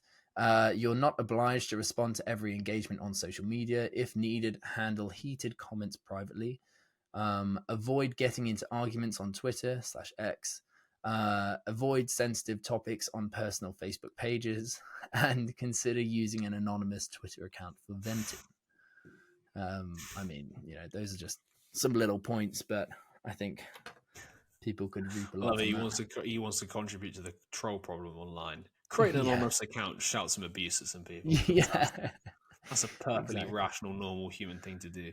Oh god. Funny.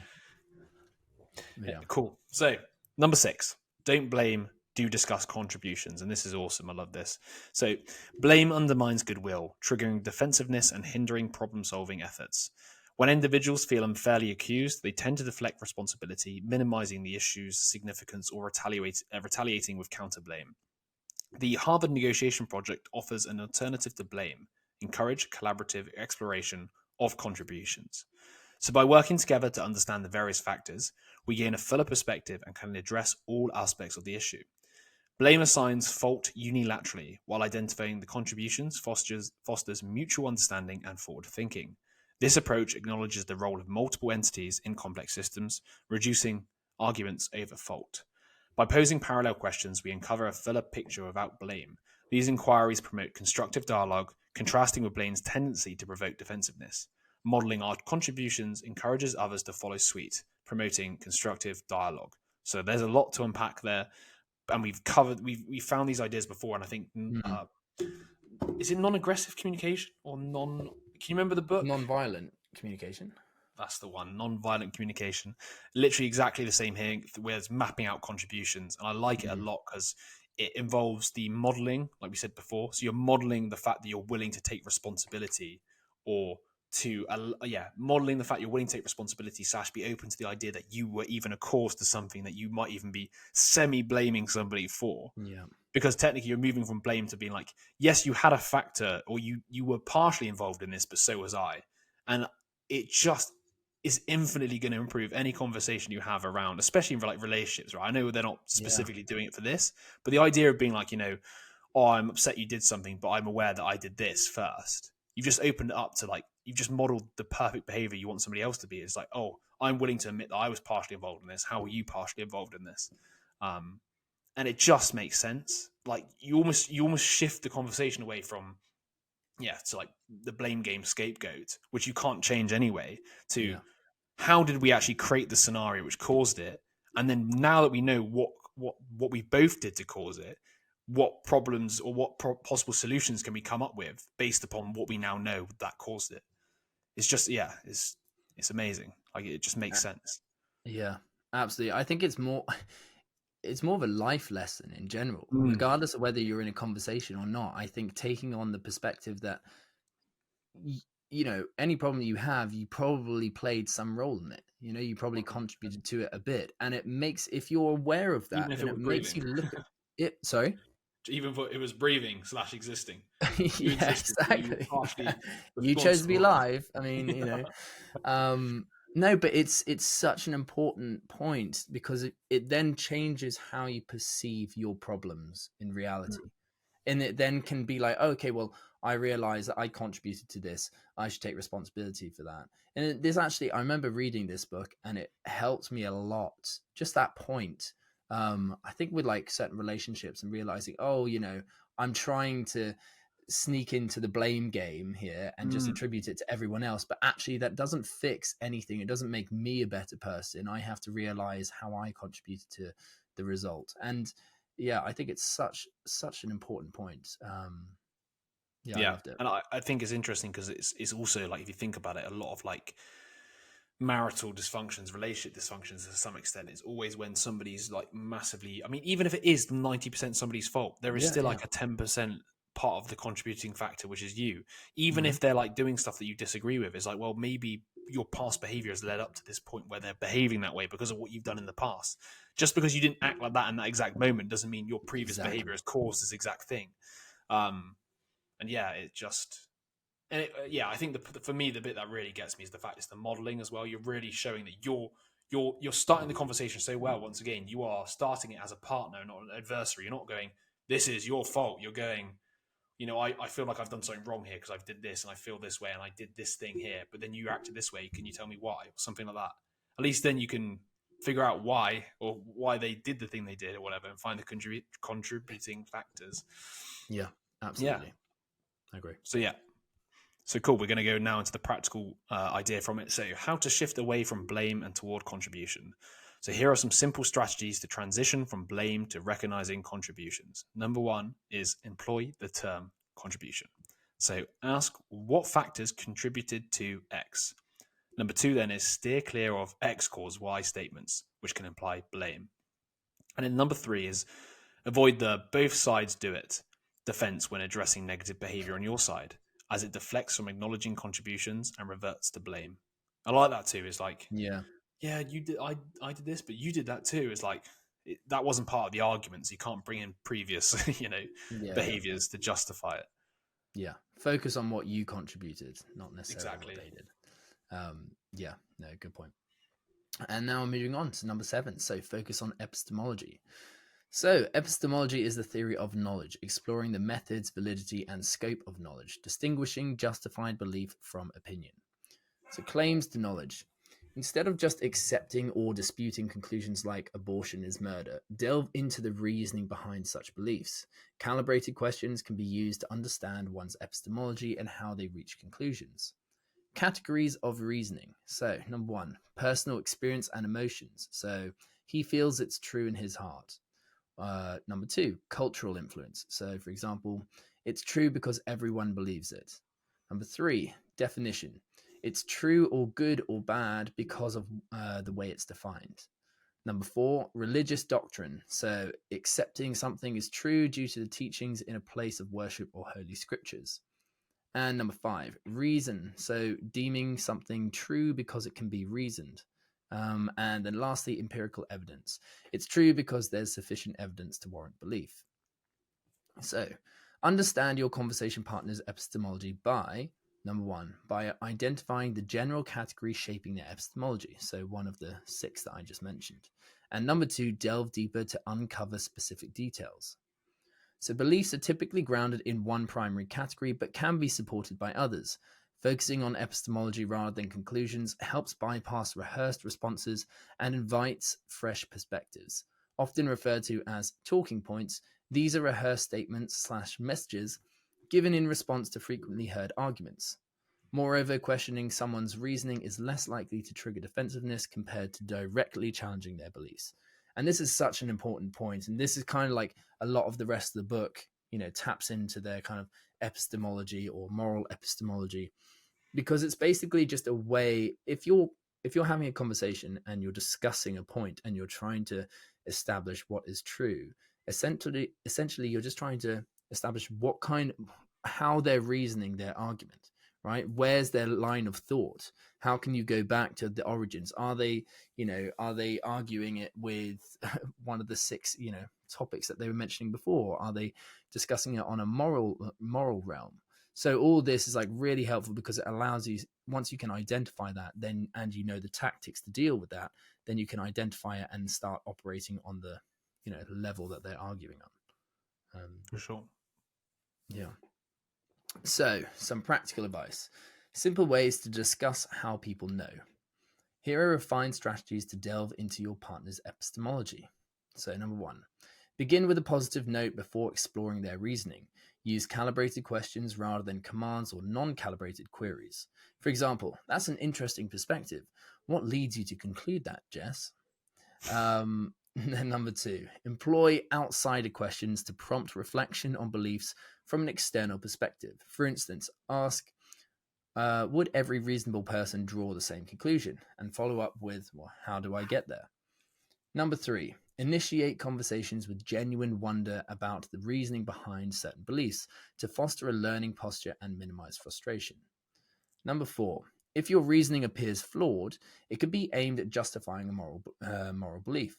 Seek examples or compare their reasonings across various contexts for better understanding.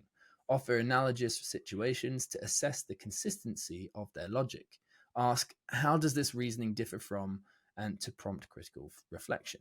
And I think that's a really good point as well. Like, if you can bring up different contexts with which something might be applicable or non-applicable, it kind of makes them, once again, think about the point that they're actually arguing. Mm-hmm. And then the last point here, attempt to extract alternative conclusions from their reasoning process, recognizing that multiple conclusions can stem from the same point. Yeah, that's true. It's just like interpretation of like certain events, right? It's Exactly. like the difference between judging something as assassination versus an actual like plot sort of thing. Yeah. It's like you can jump to sort of various conclusions based upon your interpretation of it, and then what you kind of want to believe to some extent, and then also the evidence that you find after the fact to prove whatnot. So yeah, absolutely. So yeah, moving on to number 8, we got learn. So at times we become entrenched in our own beliefs and resistant to learning. Embracing a learning mindset can salvage conversations even in challenging situations by fostering understanding and positivity. If collaborative truth-seeking becomes challenging and civility wanes, shifting to a learning mindset can be invaluable. So you need to learn how people think, especially dogmatists. So adopting a stance of curiosity towards those with differing beliefs fosters a sense of being heard, often paving the way for more constructive dialogue. Even if they remain closed off, you'll gain insights. When faced with dogmatic beliefs, focus on learning from them, particularly their epistemology, the process behind their beliefs. Understanding their reasoning enhances future discussions and sharpens your skills as an epistemological detective. You might even prompt them to question their own belief foundations. And I think that's a good point. Like, the whole point is, you might even learn something new. You might even learn some valid points which you might even be wrong. This person you think is crazy is in front of you. You might end up being like, actually, do you know what? After hearing what you think, you've made me realize what I think was based off stuff that I didn't even look at. Whereas you guys have actually dissected, or you have, the person in front of me, have dissected, the points that I thought I knew and understood, and realized actually what I knew was based upon some sort of half-baked unread library effect thing, just because I saw it on the news or something like that. Yeah. Which should happen a lot.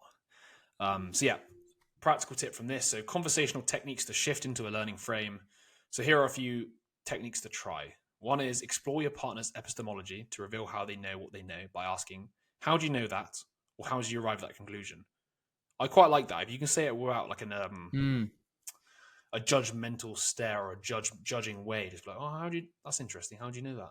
Kind of thing. I think it's a very useful way of doing it.